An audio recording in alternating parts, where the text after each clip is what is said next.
कालपासून नवरात्री उत्सव सुरू झालाय।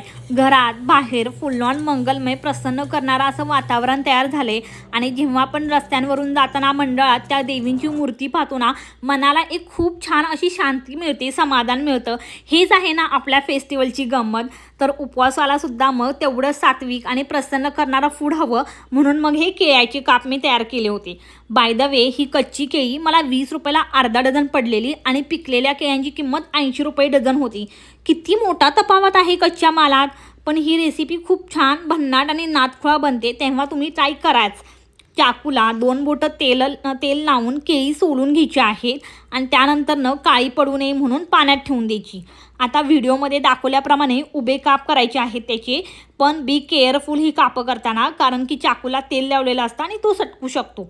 आता अर्धा लिंबू पिळून अद्रक, मिरची, कोथिंबीरीची पेस्ट ह्यामध्ये टाकून घ्यायची आणि त्यानंतर काप जे आहे ते मॅरिनेट करायचे आहेत। ब्लॅक सॉल्ट टाकायचं आहे। आता 1 वाटी साबुदाणा, वरई किंवा आपण जे भगर म्हणतो ना, ते तव्यात भाजून घ्यायचं आहे। यांची एक पिठी तयार करायची आणि मग केळीची कापं या पिठात माखवायची, लोळवायची, घोळवायची। तुम्हाला जे काय करायचं आहे ते करून घ्या आणि त्यानंतर पॅनमध्ये फ्राय करायला ठेवून द्यायचं।